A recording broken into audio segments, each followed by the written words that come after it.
Well, big day for the Allingham Festival. They have somehow managed to snare Adrian Dunbar to come in, God love him, and talk to me for 20 minutes or half an hour if I'm lucky. I feel kind of strange as he's sitting there listening to me, but all I would say is that he's sort of famous overnight after 40 years of slogging it along, and he has, and we'll talk to him about that.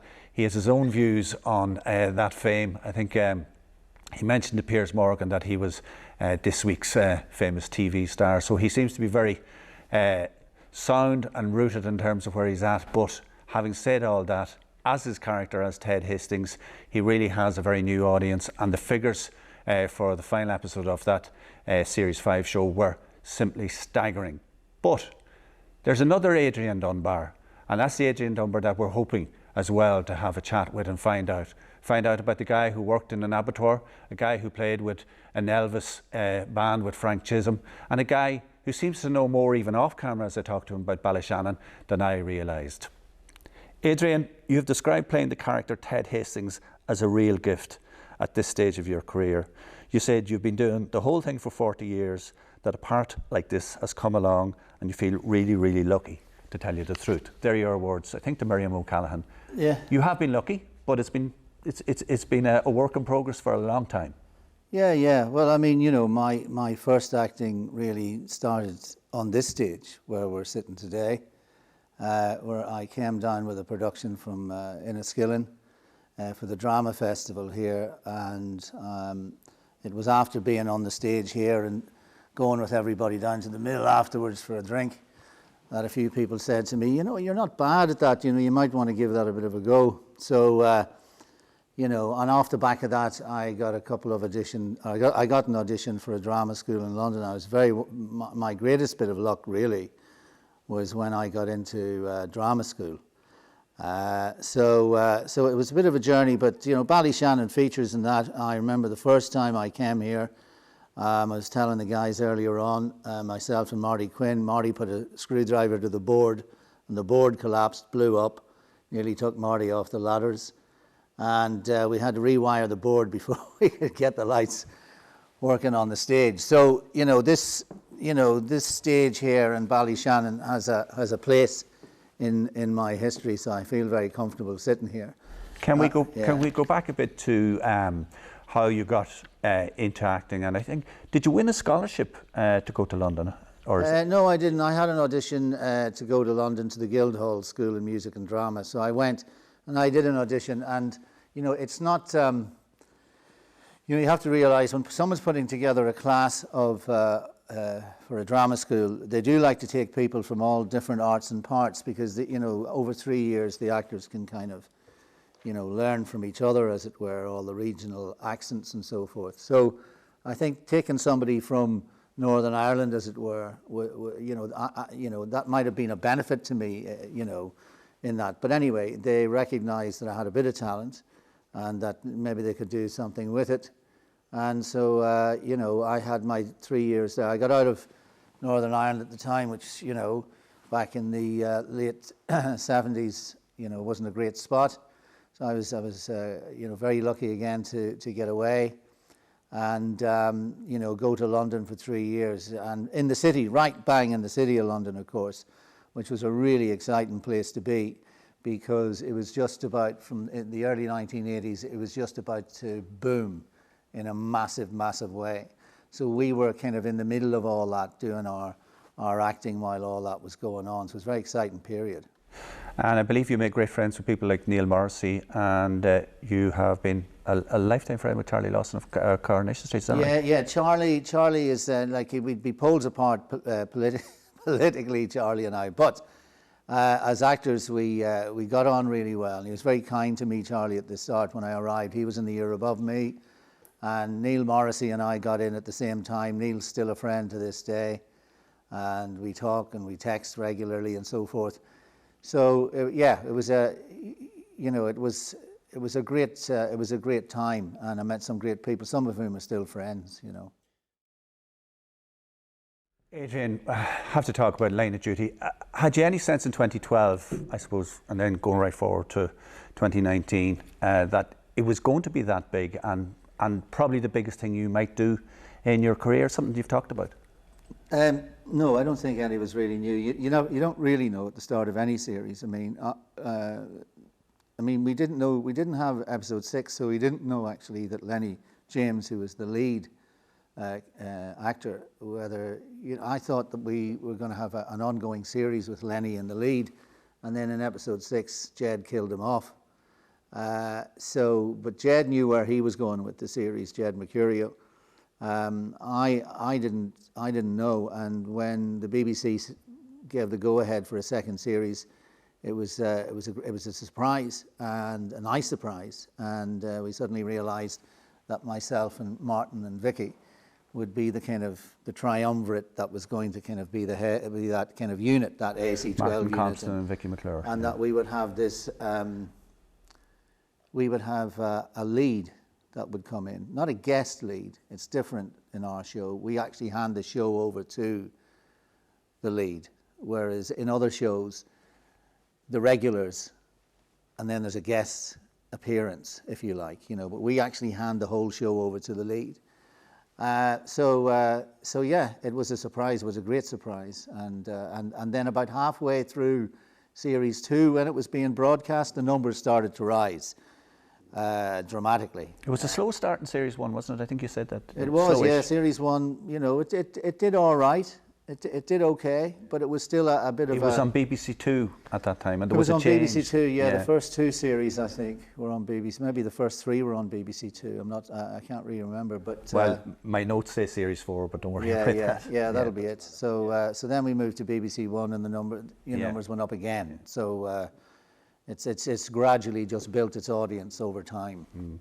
How much were you allowed, maybe that's a silly question on my part, by Jed to build in the character, Roman Catholic, Northern Ireland, ex-RUC, all that stuff? Was that part of a plan or your plan, or do you sit down and say, "Mere minute, Jed, what about?" Or how does that work? No, I mean, right from the get-go,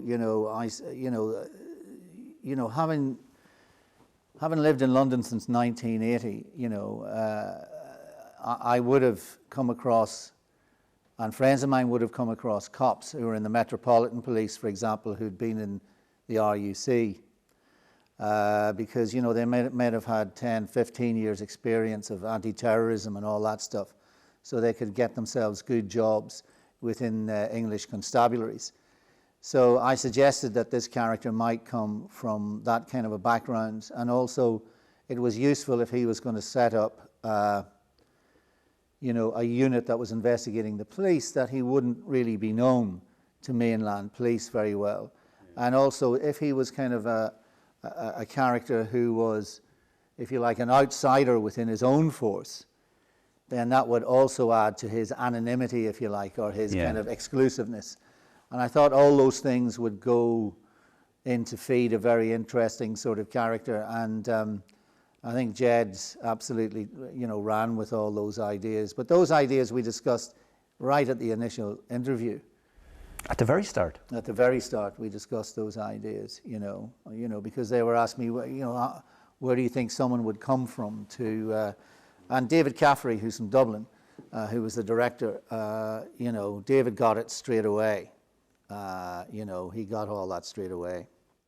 Talk to me about Tedisms, shall we say, and we'll get on to that pub game in a second, but how many of those Mother of God, now we're sucking diesel and up the lagan in a bubble, and Ben Cobber, how many of those are yours, and how many of those came from, I think one came from a Q&A in Belfast or something? Yeah, I think Up the Lagan in a Bubble came from a Q&A where we just said to people, will you just write down Belfast phrases for us?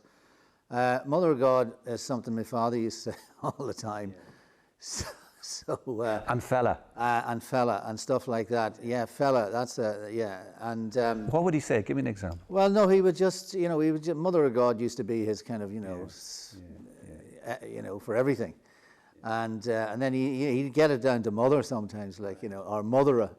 And he wouldn't mention God at all. But yeah, so those things came from that. And they were just kind of bits of colour and character to, that I thought I could throw at it. And then, of course, Jed, he went out there and he'd find things. Now, sometimes he would come back and he would put things in and they wouldn't be quite right, so we'd have to talk about it.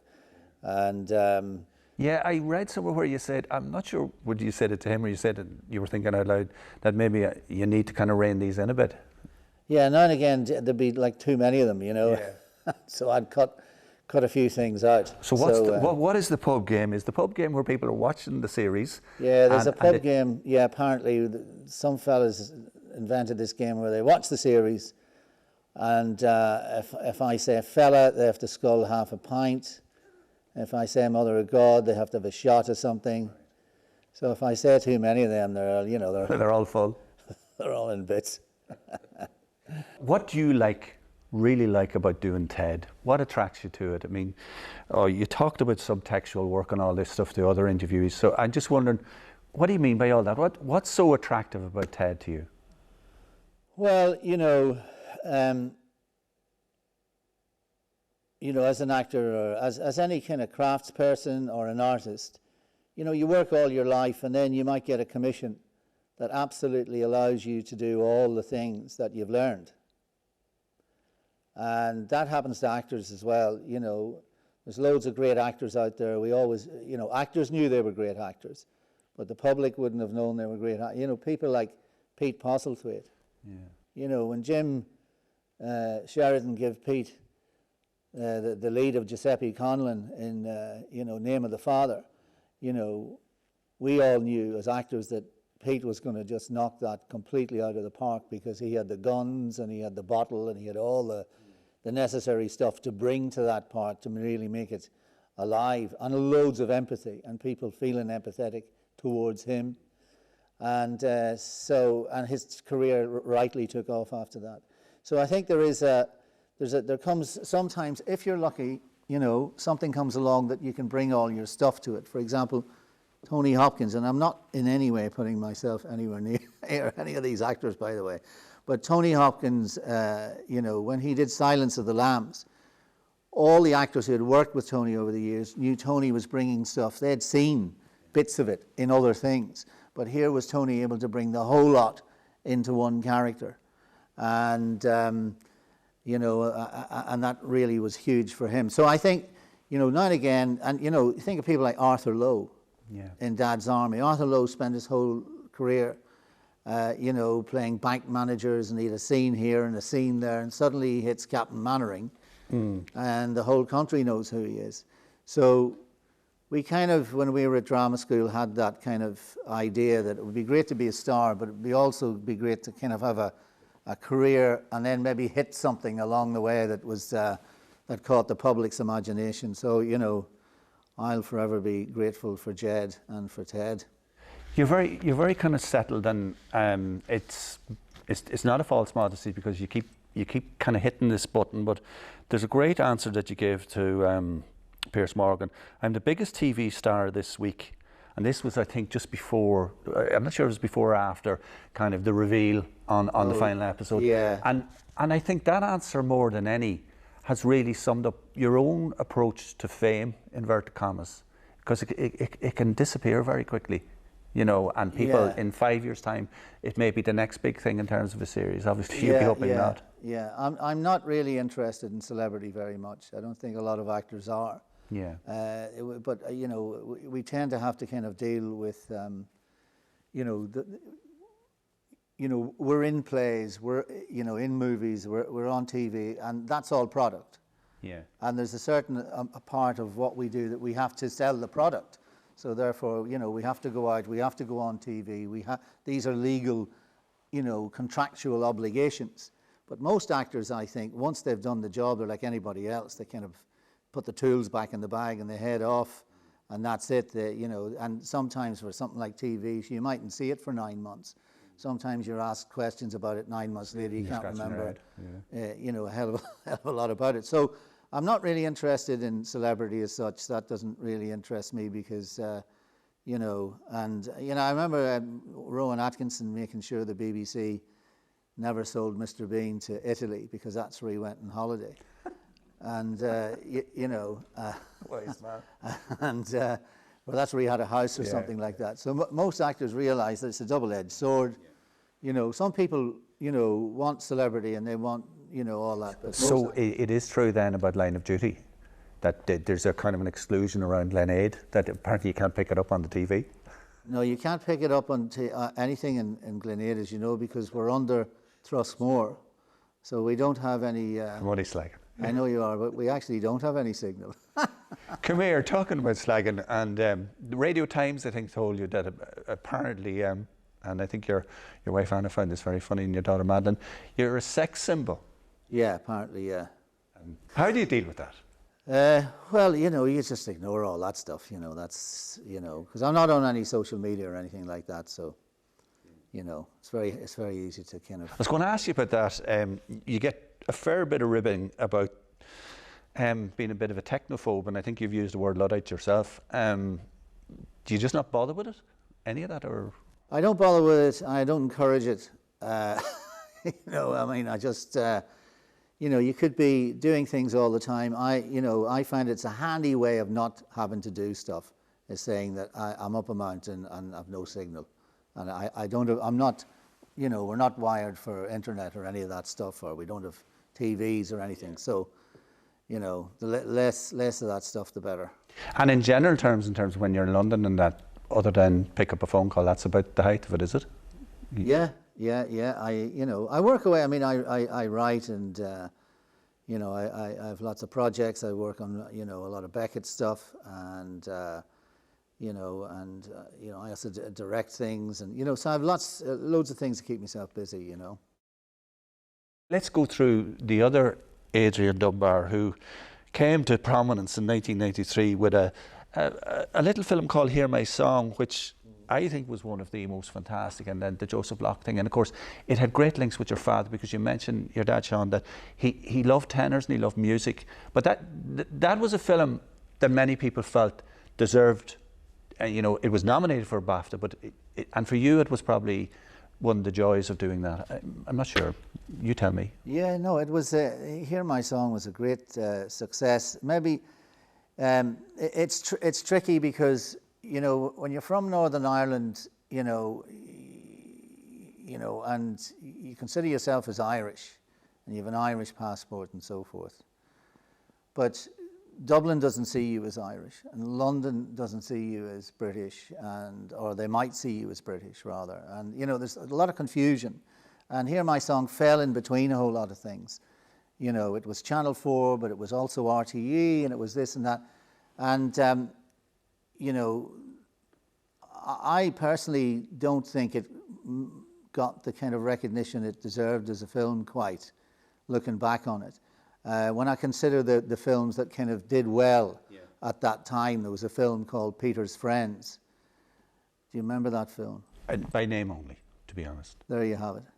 And so it did really well. And there was... Which makes your point. Well, that's it. In its own way. Yeah, that's it. And so you know, but having said that, it's absolutely, you know, there today, one of the guys brought me up a cover of Hear My Song to sign. Everywhere I go, people still talk about it. It's hugely popular in America. They show it on St. Patrick's Day. Hear My Song, The Quiet Man. We're probably knocked off our perch now. But the thing was that we came along, and just after us, as we were about to open, The Commitments opened, which was a fantastic film. And sort of we got lost, because the Commitments then became the kind of Irish entry. Yeah. Even though it was more, you know, there was more Irish money in our picture than there was in The Commitments. And, you know, and the Commitments looked like it was made for about 2 million quid, but they had 11 million quid. We had 2 million quid. We looked as if we were 10 million. You know what I mean? It was like kind of, there was lots of things about it that was, and Alan Parker, who was a genius, actually, he was a brilliant director. He just died recently. Did a fantastic job with that. So we kind of got a bit lost, and but it's some people's favourite film. Yeah, absolutely. Yeah, it's a great film. Other films I just want to mention. You starred with Stephen Rea, Miranda Richardson in. There's the words critically acclaimed film, The Crying Game. Yeah. I mean, another fantastic film. But does critically acclaimed means it didn't make a fortune of money? Is that what that means, or? And does that matter? Yeah, I mean, The Crying Game made a lot of money in America for Miramax. Yeah. They ran a really good campaign on it because the revealing in The Crying Game was the fact that the girl was actually a guy, and that was the big reveal in it. So Miramax very cleverly ran a kind of "don't tell your friends" thing at the time. So people would come out of the cinema and say, "What's the thing about this film?" And they said, "No, you got to go and see it." So it was a really clever marketing ploy. Yeah, no spoilers allowed. No spoilers, and so they did very well in America. I don't think it did very well in the UK. What was it like to be involved in it? I can't believe I'm asking these questions. It's just a great opportunity to be involved in My Left Foot. I mean, oh, that was incredible. Yeah, that was a great experience. That it was Jim and his first picture, and he got a great cast together. Dan was fantastic. It really was an amazing experience, and it was one of those things that you kind of knew. Ray McNally, I mean, how good was Ray? So it was one of the few times that I thought this is going to be big. You felt that? You just felt it on the set, the way the scenes that were being done, the energy that was there, how focused Jim was on it, and Noel there were Pearson. Best Actor awards, but I think I read somewhere where there was a little bit of disappointment that it didn't, at the Oscars, make the entire clean sweep. It was nominated for everything and did very well, but years later people came and said that actually was the best film of that year. But yes, those things happen. Those things happen. It was a very good Oscar run they had. Brenda, of course, won an Oscar. Yeah. And left it behind her in the taxi. Famously. And she still has it, I think. She got it back. Yeah, she told a great story. I think it's up on top of the mantelpiece. Yeah. Daniel Day-Lewis, obviously. And it was just, but everything about that film, it's kind of like one of those, now for me, and this, I don't want to take more than 10 seconds here, but Shawshank would be my favourite film. Again, a film that kind of missed out in the year that it ran, I think, to Forrest Gump, if memory serves me right. Right, yeah. It's funny that, when you look back and you look at things. But, there's lots of great things about, I remember Chaim Topol, who played Fiddler on the Roof, Chaim telling me a story that when he was nominated for an Oscar, of course, he went to Los Angeles and he was there. And of course, because he was the first Israeli to be nominated, and he was still a young man actually when he played it. He was in his late 30s actually. Everybody thought he was very old, but he was very good at playing that character. And he went, everybody wanted to see him, of course, especially the kind of, the top producers, most of whom were Jewish, and they were very excited to have this young Israeli guy there. So one of the people he knew there was Danny Kaye, and Danny Kaye was a great Cantonese chef.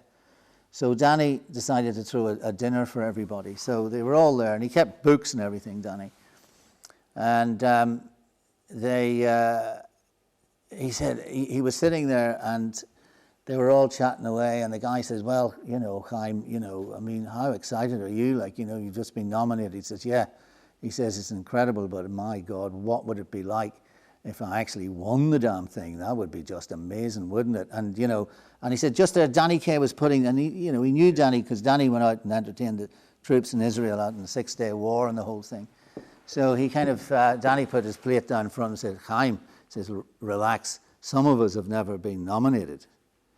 And you think, how the hell was Danny Kaye not nominated? At some point in his career for an Oscar? But that's the tragedy of the Oscars. Comedies and comics and all that very rarely get nominated for anything. Very rarely a funny film makes Best Picture. Because everybody's always going towards something that has a kind of social message to it a lot of the time. So what's your favourite film? Sorry now for throwing that at you. I would have a few favourite films. Battle for Algiers. I don't know whether you know that film. The Battle for Algiers is a film about the Algerian insurrection against the French in the 1960s. Very famous, a great favourite of Danny Morrison's, actually, a film that he showed a lot of the time. And Ace in the Hole. Billy Wilder, I thought, was a genius of a director. So I love Ace in the Hole. You could go on. I mean, there's endless films. Pick one more. Yeah. One more. And we'll say that's your top three. What else? Well, I love Carla Sura's Carmen, which is a dance film. Have seen that. Yeah. Algiers lost me, but I've seen that. Yeah. That Carla Sura's Carmen, you know, Cinema Paradiso is a great film, especially when you see the whole film. Yeah. Because Miramax, when they got it, they cut half an hour out of it. And it kind of, some bits of it doesn't quite make sense. But I remember talking to, I'll just drop a name here now and I'll pick it up. I was talking to Steven Spielberg about that. And he said, I told him that they'd taken half an hour out of it. And he just kind of flicked on the thing. He went, Marion, get hold of Giuseppe and ask him where that half hour went. I want to see it. The world we live in is fantastic. You're a great supporter and ambassador for your hometown, the Beckett Festival. But briefly first, Enniskillen is very important for you and probably was emphasised more when your family moved to Portadown, which was very difficult, and then you were glad to come back. Yeah. No, Enniskillen's it's a very liberal town.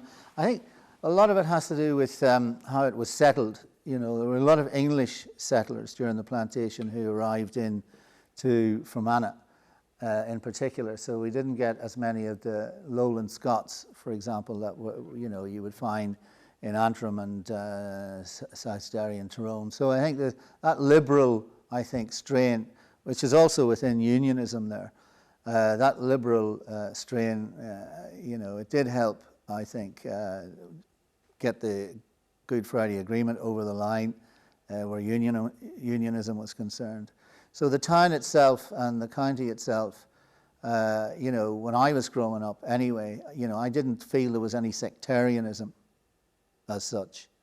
I only found sectarianism when we went, the other side of the ban. You had a difficult time in Portadown.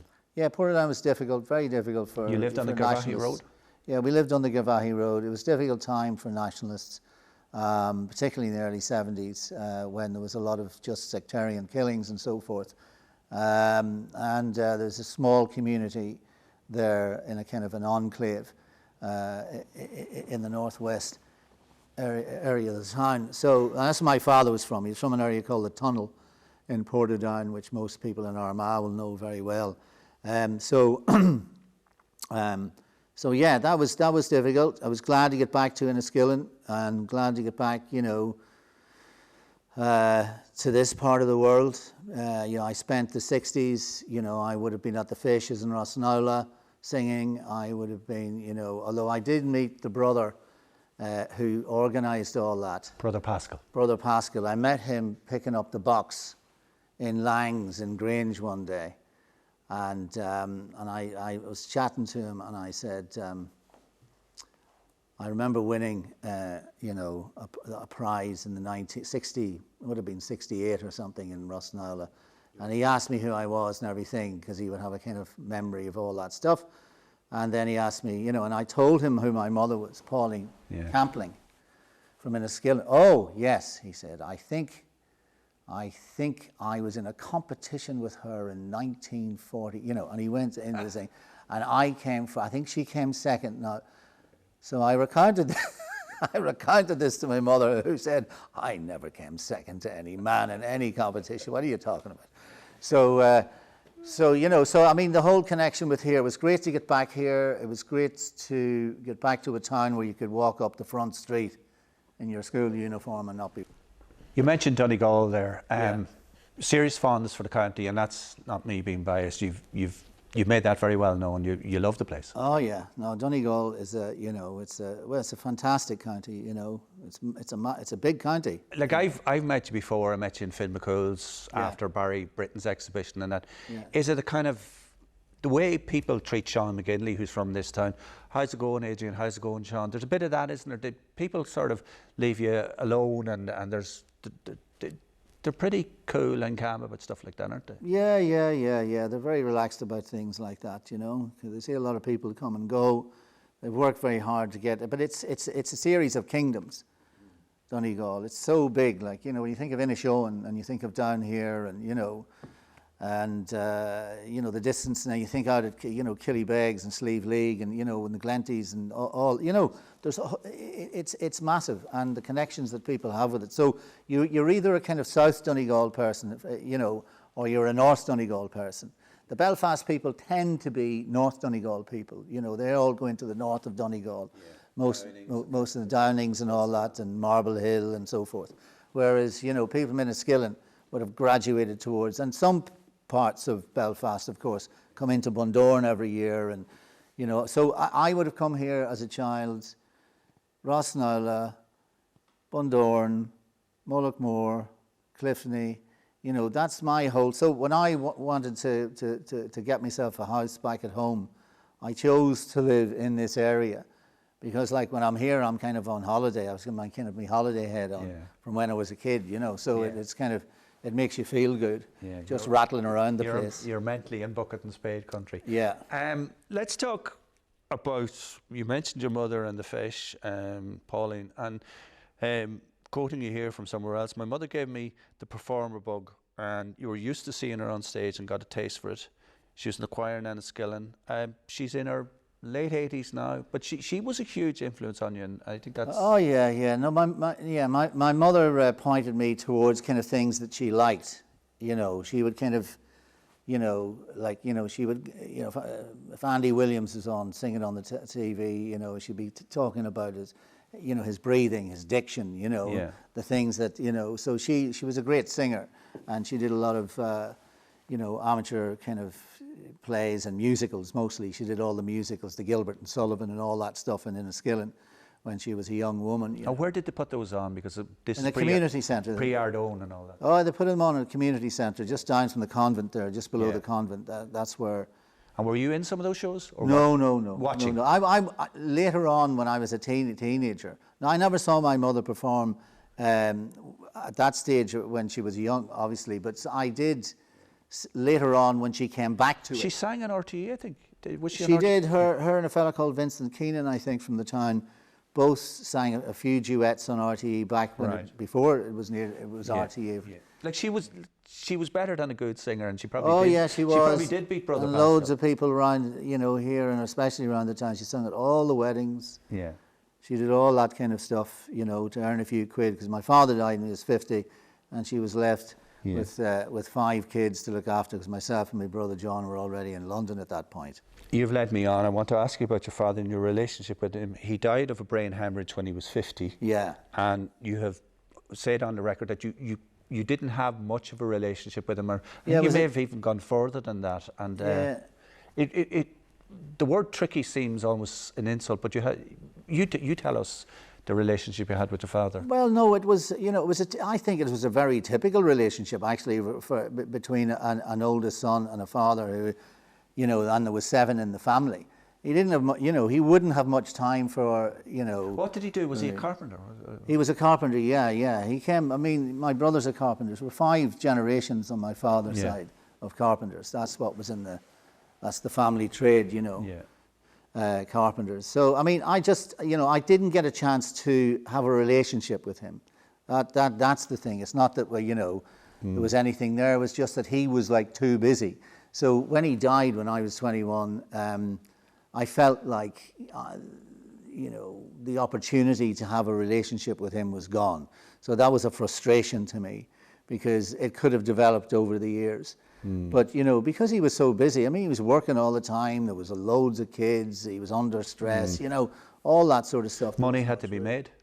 Yeah. And am I right in saying part of the decision to go back to Portadown was economy-based? Yeah, there wasn't a pile of work around Enniskillen at the time. There was a lot of work around Portadown because they were building a place called Craigavon. Wow, yeah. And so Craigavon was being built, and so there was extra work about. So that's why we went back, yeah. He would have loved Joseph Locke, and I imagine you would have loved to be able to say, here, Sean, Dad, what do you think of this? Yeah, well, that's right. Well, we dedicated the film to our parents, myself and the director. Yeah. And that was the dedication at the end of it, you know, because, yes, he loved tenors, you know. He loved Giuseppe Di Stefano and Gili and Lanza. Mario Lanza. Yeah. All those great tenors from the 50s and 60s who people loved. He might have given you a bit of free advice. Yeah, could have done that. Would you taken it? Yeah, this is it. And just while we're on the music, and it's not an obvious link, but who's this guy, Adi and the Jonas, who played in Dicey Riley's and has released an album? Do you know him? Yeah, I had put You're actually quite a singer, apparently, and well, musician. I can hold a tune, but... and you have your album. And I have we put an album together for my friend Alan Cook over there in Eden Villa, outside Kinloch. Alan has a studio there, and Kevin Lowry works with him, and you know, so we went into the studio there, and it was really kind of, you know, to get the studio going, and we thought we had a few songs, and I wrote a couple of songs, and the other guys in the band had Bernard Toll had a couple of songs, and we decided just let's, you know, we'd been doing them, so let's just record them, and so we recorded them and put a bit of an album out. What do you call it? Somebody asked you a question, you said it was folk jazz, am I right? It was kind of country jazz. Country jazz. Country yeah. jazz. I suppose one of the things that I was keen to ask you about as well is something that I have almost overlooked here, because I'm conscious we're talking for more than 20 minutes.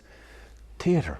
I mean, you have so many credits. You've done Coriolanus, you've done all sorts of stuff, really tough stuff over the years. And talk to me about what you did on the beach in Tullen here a couple of years ago. And I think you did it on Marble Hill and other beaches as well. Yeah. We did a version. It was for Brian Friel and the Brian Friel Festival, because, you know, I'm a big advocate for Brian's work, and so Brian always loved the Odyssey, Homer's Odyssey. So we decided to do a version on the beaches in a tent of Homer's Odyssey, and we got. I suggested that we got Neil Cusack, who's a Greek scholar, to actually and an actor to do it.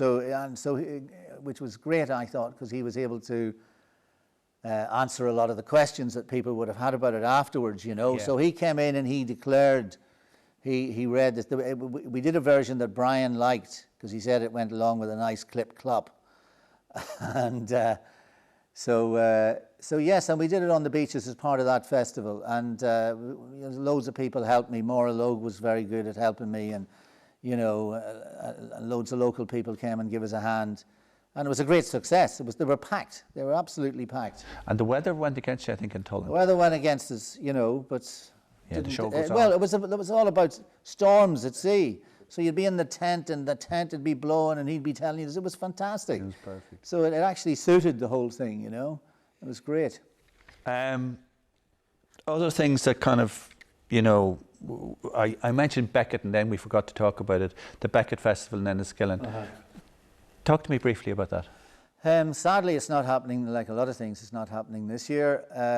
I hope that Sean Doran and Liam Brown will be able to get it going next year again. That was an idea Sean came up with. He realised that, you know, Enniskillen has links with Beckett, has links with Wild, and then, you know, if you cast your net a bit further, you can go into Monaghan, and you've got Kavanagh, and you've got Allingham and Carlton, and, you know, you've got so many. You've Brian Friel there in Oma, and you know, you just start looking around the area, and there's so many great writers, and you know, and authors and poets, and so he thought Enniskillen would be a really good place to kind of put a festival. And then, you know, he's a brilliant curator, Sean, and what he started to do was he started to find different venues in the town to hold these, you know, readings and, you know, and, you know... Surprise venues, places maybe that you mightn't expect? Well, you know, in every town there's places that people haven't been in. Yeah, true. You know? Yeah. So, you know, a lot of people may never have been inside the Methodist Church in Enniskillen. And suddenly, as they say in Australia, they got a chance to have a sticky beak and go inside, and there might be a string quartet playing some Schubert, which was one of Beckett's favourite composers. And, you know, so Sean was doing things like that. He was kind of opening up the town, which was great. You know, you can use festivals to bring people places and do things with them. And that's a great part of the curation of things. I hope that keeps going. It was a great idea. It brought loads of people into the area. It brought a different type of tourist in to the area, you know, cultural tourists who are very, you know, they tend to be kind of high spenders. They like to go to restaurants and stay in nice places. Yeah. And, you know, they want to visit, you know, the Kavanagh Centre is just opened now down in Inishkeen. And, you know, they'll be kind of put all these places on their list and visit them on their way through.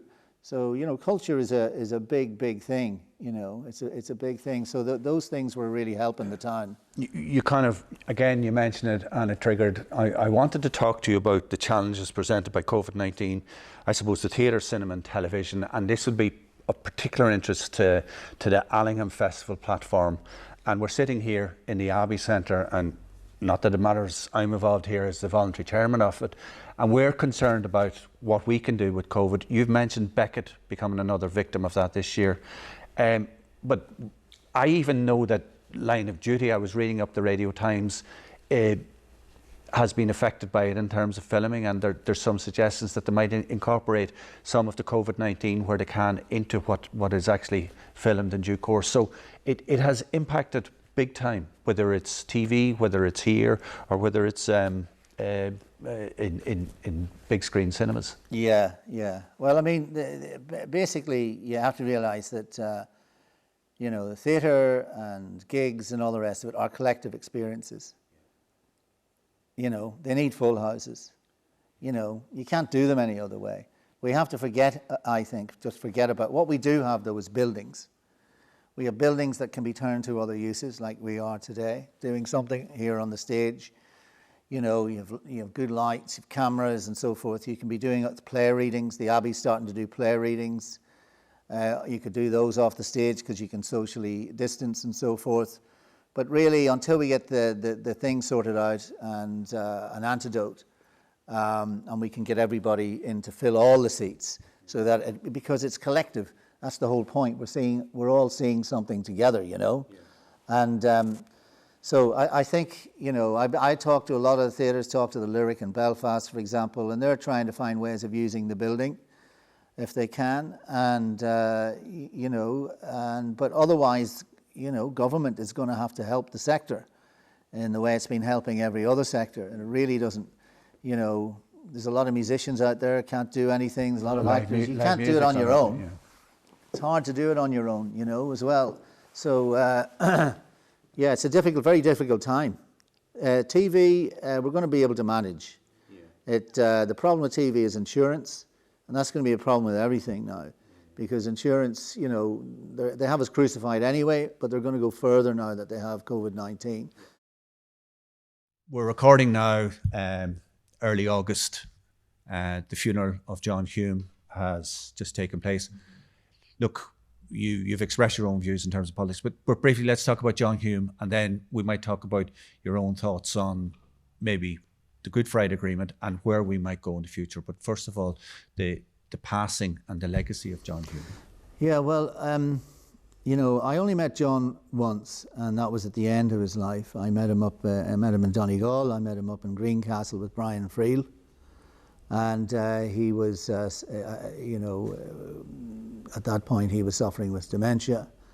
But he still had loads of charisma as an individual. You know, you could tell that he was, you know, he was an exceptional person. I suppose it's only in hindsight that you realise how great these people are, and how visionary and how brave actually John Hume was. He was a constant, you know, in all our lives for so many years, and the fact that he managed to, along with Gerry Adams, steer through, bring a peace process together, and then put the Good Friday Agreement together is, you know, an incredible thing for anybody who lived through it, as I did, most of it. And so yes, I mean, a great mountain has fallen, as they say. You know, an absolute titan, and you know, you know, you've only to see where the testimonies came in from all over the world, and from some really amazing people decided to talk about John, that you realised how far his reach actually went in terms of world peace, because people don't realise that Northern Ireland is kind of, it allowed people to talk about other intractable scenarios being unravelled, if you like, because Northern Ireland was seen as one of the real difficult ones. So if that one can be unravelled, then surely other things can happen as well. So I think that's really, in world terms, you know, why he should have got that Peace Prize in the first place. he changed all our lives, the people that you can't see behind these cameras. I grew up in a Ballyshannon where we had a permanent checkpoint on the bridge and we were in the south. Yeah. And when I told that to colleagues in college, they kind of laughed at me. I said, well, that was my reality. Yeah. So your reality was 10 times that. Yeah. It was very, because, but, as a child, of course, you just accept things as being the norm. Yeah. That's one of the problems with it. You just see, I mean, it must be like, it was only when I went to London and experienced the sense of freedom that I had in London, twofold. First of all, there was the great anonymity, which everybody loves when they come from a small market town, as we all know. To get to a city where nobody knows you is a great release. And then on the other hand, to get away from the stress, because people didn't realise how stressful it was to live in Northern Ireland. It's only now we're realising we're still coping with it. There's so many people who are still on, Librium and Valium and kind of, which were just prescribed all the time for people who were, can you, just being a parent, allowing your children out the door in Northern Ireland, it was just like stressful from the get-go. So thank God we're beyond all that. About a year and a half ago, it was not long after the death of Larry McKee. I can't remember who you were speaking to, but you made the point, obviously it was a horrendous thing that happened, but I was really struck by something you said. You said, yeah, but this has all happened because of a vacuum. Now that vacuum no longer exists. In other words, people are back in Stormont and all that. Yeah. I was scared at that time, and I think a lot of people were worried by what might go into that vacuum, and eventually people looked up and said, we need to go around the table and talk again. Yeah, that's always the way. That's we're talking about John Hume. That was always the thing that he was talking about, trying to, the piece in the Irish Times today by Newton Emerson is talking about the fact that the north-south bodies was the thing that John was really interested in, because that was going to provide a platform for all our grievances and discussions, and all those things could have been discussed, and within those confines. So yes, once you have a political vacuum, something else is going to step into it. That's the lesson from the 1960s. Okay, some localised and lesser stuff, and just to give him a name check, the guy that actually asked Adrian to autograph my song is Darren Rooney, who works here in the Abbey Centre with us, so he'll be thrilled to get a name check. But I'm just thinking about people like Barry Britton, who gave me a little bit of inside track on you yesterday when I was talking to him. A local artist, may not be familiar to many of the people who watch this, has 40 years of folk festival posters alone, and you opened one of his exhibitions. This area, and people like Barry Britton, there's a lot of talented people around here, Adrian. We think there are anyway. Yeah, no, there are. Of course there are. There's lots of very, very talented people around, and they need supported. We try and support them. I'm going to be doing a program now in the next couple of weeks where I'll come up through here and I'll go and I'll see Barry, and we go and we'll talk about surfing, and we talk about, how all that started, how his mother went to America and bought a couple of surfboards and brought them back. And, and then, you suddenly see what's happened now to towns like Bundoran, and, the surfing thing has been really good because surfers don't mind the rain for a start, as long as they have a wave, they don't care. You don't need a roof. You don't need a roof. So yes, so there are a lot of talented people in the area. There always have been, and they just, they need support, and so if we can support them, we will.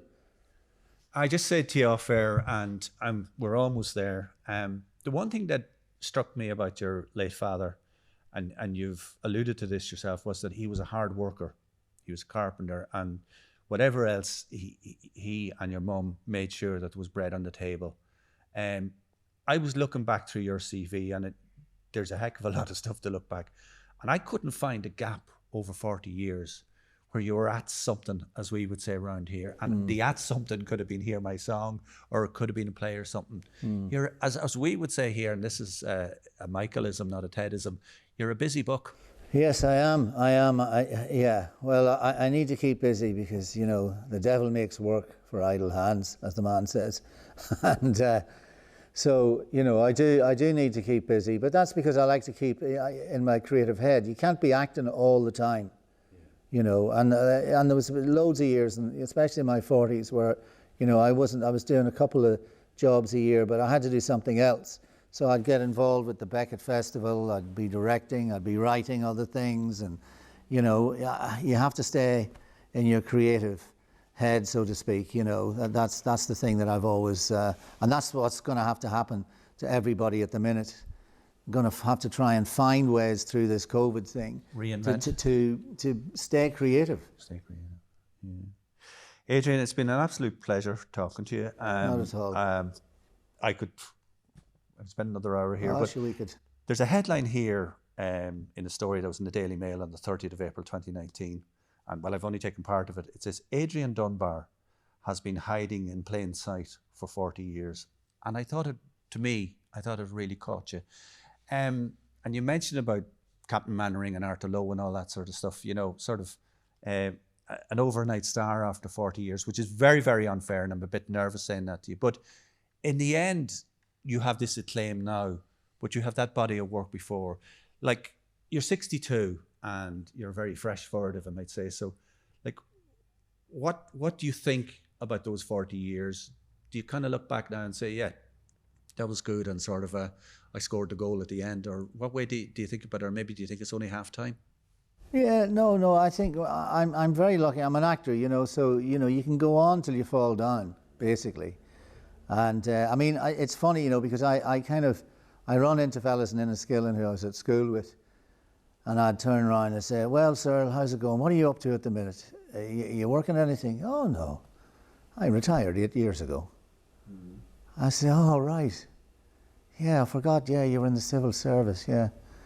And just the idea that fellas I was at school with are retired is just kind of mad to me, you know, because I still feel, you know, I've got another 10 years banging and rattling away at it and having a bit of crack. And the great thing about acting, of course, is it gets you around. Yeah. You know, I'm about to do something on the West Coast now, and I'll be visiting various locations and so forth where films were made, or, you know, plays were made. I'll be seeing Billy Keane maybe down in the Stole and stuff like that, you know. So, you know, it's a great life, the acting life, if you can keep going. I've had a great career. I've managed to keep going. That's the thing. I've managed to keep going. You've done more than that. Yeah, I've done a bit more than that, Yeah, I suppose. I think that's a bit unfair. So sometimes when people ask me and I haven't time to give them a long answer to say, how are you getting on? I say, I'm living the dream. Are you kind of living the dream in your own way? Yeah, well, you know, as my mother says, there isn't a man married doesn't know it. Please tell me that's not a Tedism. No, but I might use it. It's one of my ma's, that. That's not bad, you know. That's you got to get your head good. around that one. Okay, listen, thank you so much. The Allingham Festival are quite chuffed, and I'm amazed. Yeah, well, Emer, bless her, has never let up, and she has just kept going. That'd be Emer O'Shea, I presume. Yes. Yes. And so who's in Kerry, ironically, as she's in Kerry, as she will. Yeah. Fair play to her. Okay. She's in the kingdom. So yeah. Anyway, Emer's been great over the years, and you know, always I'd have to knock her back, and she was always very gracious. And I never got to ask you the question that I was really keen, and this is probably my big moment. You started it all off in an abattoir. I did. Killing pigs or working with pigs? I did. I started off in a place called Ulster Swifts, which became Unipork in Enniskillen, working in the tanks in the morning and building sides, right. And then working on the kill line in the afternoon. What age? Yeah, 17, I think, 17, 18. Right. But I was playing in bands at the same time, you know. Yeah. So you were there probably working in the abattoir and saying, you know, when I'm 62, I'll be a sex symbol. Yeah, I thought I was going to actually play in bands, to tell you the truth. Yeah. I thought I was going to have a career playing music or, you know, that type of thing. And so I had a small three-piece at that point, a little country band, and then I joined Frank Chisholm, and then, you know, we got on the road. And did you play in Bundoran? Never played the Astoria, sadly. I don't think we managed to play. I think maybe the band did play Bundoran, but I wasn't with them. But I used to go and see Horselips, you know. I was one of them. On the Astoria and the maple floor? Yeah, on the sprung floor. Yeah. It's a pity to see the Astoria gone, I have to say. It's a real pity. Listen, time has caught up with us. Thank you so grand. much. Not at Adrian, all. thank you. Thank you. Great stuff.